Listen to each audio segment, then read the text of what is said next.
Hey everyone, welcome back to my channel. If you're new here, my name is Elle. I'm an interior DIY blogger and YouTuber, and today I'm working on a really exciting DIY project. I'm going to be DIYing a vintage stool. So I've done this project in the past. I've done a vintage bench, which I will link down below for you, which is essentially one of those benches that you put at the end of the bed. I'm obsessed with them.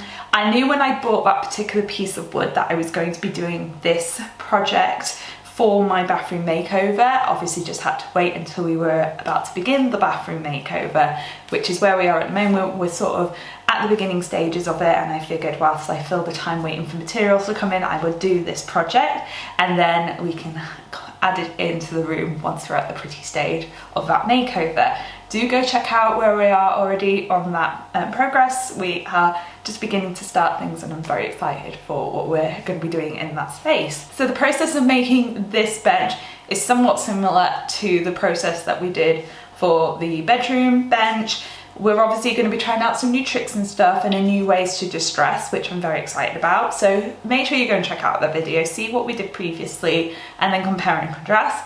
I'm also going to be staining it a little bit differently. I have a very visual of exactly what I want to do in this space, so we're going to be playing around with some stains and seeing what we come up with and going from there. Now I've already cut the wood for this project just to save myself time, because you guys will be familiar with how to cut wood if you've watched any of my other DIY projects, particularly with this one. You would have seen what I've done previously. I will put in the description box down below exactly what the measurements are for exactly everything I do. This is obviously one particular style of the bench that you can do. Obviously you can have a different play around with like different, you know, where you do the legs and everything like that, but this is one that I just particularly wanted to go with myself. So for the bench itself, you're going to need a few things. The first you're going to need is a piece of wood like this, which will be your top. As I said, already cut and measured, ready for the project. You're going to then want 4 legs. So these ones here, you will see that I have already pre-cut them at a 10-degree angle on the top, and this will allow them, when you put them like this, to sit at a little bit of an angle. I've also cut some side pieces. There's 2 short ones and 2 long ones. These are going to sit in between the legs across all bits of the stool. So it's just going to add a bit of a design interest to the project and the DIY, but it's also going to add some stability to this project. So it's just going to give a little bit of extra support and TLC to the stool. Now previously with the project that I did with the bench makeover, I attached the legs to a kind of support bar and then attached the support bar to the bench. I'm going to be trying something a little differently, which is something I've already got set up here. I'm going to be attempting to do pocket holes. I bought this ages ago and I was waiting for the right project to do this project. I attempted to do this on the bench, but it just didn't quite work out, but I'm going to give it a go here because I'd like to have that kind of seamless look into attaching them and making it look nice and neat. So we're going to give this a go. Hopefully it turns out all right. And a final piece to the project, which is a new thing, is I'm trying a different technique on making something look vintage. I saw a fellow influencer try this and I thought, must give this a go. I will link them down below to give them full credit. I cannot remember her username though, and I'm so sorry. But I saw that they mentioned using one of these, which is like a wire brush that you attach to your drill to create that distressed look. So we're going to be giving this a go. Previously I've played around with using a chisel and the sander. I'm still going to use the sander to do some round edging on the legs and the actual bench itself on top, but I'm going to try the wool brush just to see what happens and what kind of distressed look we are going with there. Other things you're going to may need to also grab is wood glue, particularly for these small bits. They're just going to have to be glued in. Obviously some screws and different bits like that. Everything will be linked down below. Your main power tools that you're going to need for this is obviously a handsaw, which is not really a power tool, but it's always worth mentioning. You're going to need a drill in order to screw everything together and use it for the distress, and also a sander, which I would highly recommend rather than using a sanding block, because the sanding block, you could be here forever.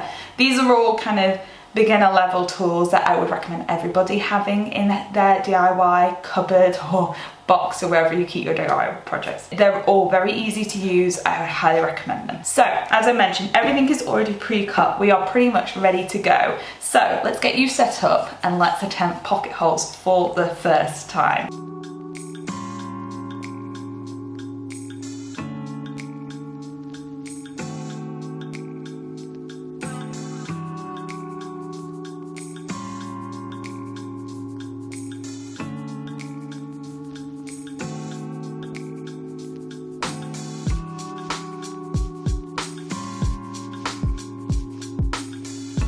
Okay guys, for the life of me, I cannot work out pocket holes. I'm so annoyed because I really thought this would be the one where I'd like bosh it, but no, sadly not the time. Like, I don't understand. I watch a really successful DIY blogger. I'm sure if you are fans of this channel, you follow her too, McKenna, and she does pocket holes all the time, and I do not understand how I cannot get it. It's like, McKenna, if you are watching this, like, if you are, hi, but like, how do you do it? How does it work? Why can I not work it out? So I had a little thing and I was like, maybe I will glue them on instead, but I do want this to have some form of like stability to it just in case. So I think what I'm gonna do is go in from the top, which is not something I wanted to do, but I really don't want to attach like a kind of bracket underneath. I really want it to look quite seamless. So I'm gonna do something that my dad taught me in terms of counter sawing holes into the wood. So I'm going to go in with a screw straight down, and then I'm going to make a little bit of a wider hole just at the top so that when I screw them in, the screws will sit somewhat under the wood, like just a little bit.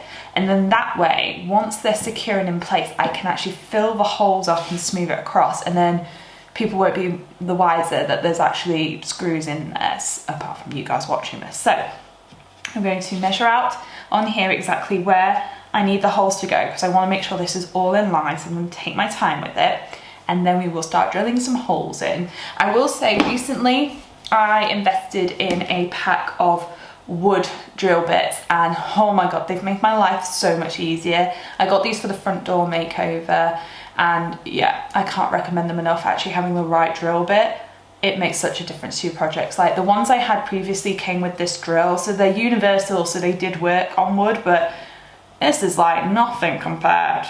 Like, ease and breeze through. So highly recommend getting the right drill bits and investing that little cash if you are serious about doing a DIY project. So I'm gonna mark this out exactly where I want to go, and then hopefully from there we will have beautiful holes ready to put our legs in, and yeah, it should start to come together very soon.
guys, this is Future Elle, currently editing this video and realising none of the audio was recorded during this time. I'm really annoyed with myself, but you're about to see somebody look very happy at the finished bench that we've got here. So what I'm going to do is attempt to describe what exactly I'm doing for the rest of this video up until the audio picks back up, in the hopes of giving you a highly educated video about how I did this DIY stool, amidst my stupidity of not checking if the audio was recording or not. Anywho, let's get on to the DIY project. So what I'm doing here is just sanding it all down nice and smooth, you know, getting rid of any of those kind of jagged moments and whatnot.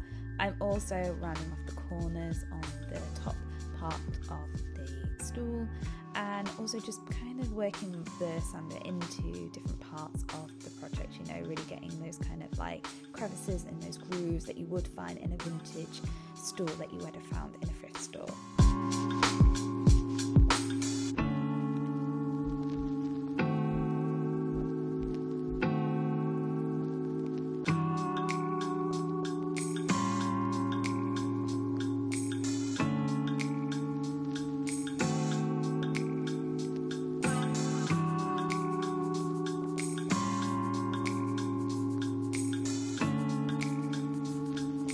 Now we come on to the distressing part of the project, and I use this wire brush tool that you attach to any drill in order to create kind of a rustic look. Now, what I will say is, in the clip that you would have seen after this, had the audio recorded, I talked about actually I didn't know if the brush was worth it or not in terms of creating the distress look, like how I could have done it with other tools that I have. However, what I will say is, in hindsight, and probably kind of a blessing in disguise with this recording, is that once I stained it, which you'll see in a bit, you really get to see the distress look coming out, particularly if you add a darker stain onto it. So although at this point right now it looks like nothing's happening and it doesn't really seem to be doing much to it, trust in the process, because actually something's happening and it's going to look great once you kind of add those finishing touches to it.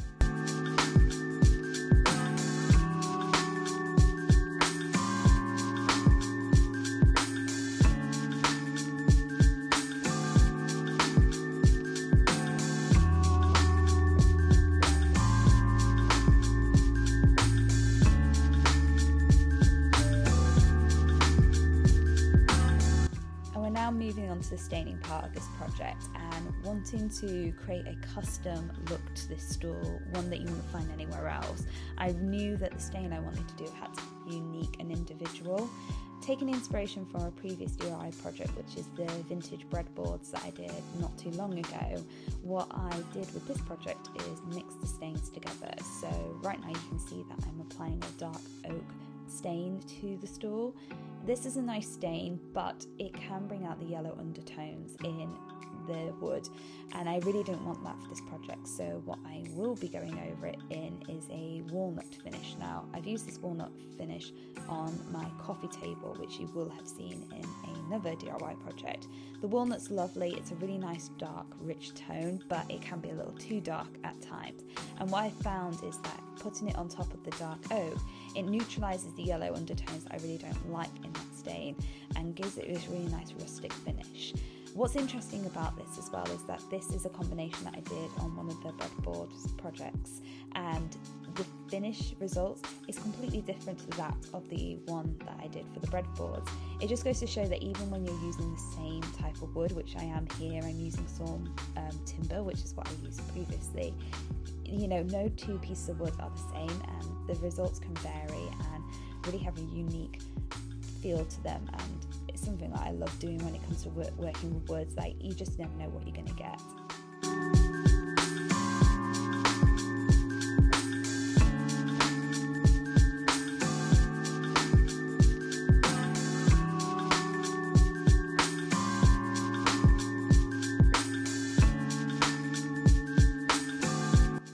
The voiceover part of this episode completed. I do hope you found it refreshing and different from what my previous DIY projects are like. I'm now going to hand over back to Pastel and just completely reveal this project to you. Let's do a little countdown from 3, 2, 1.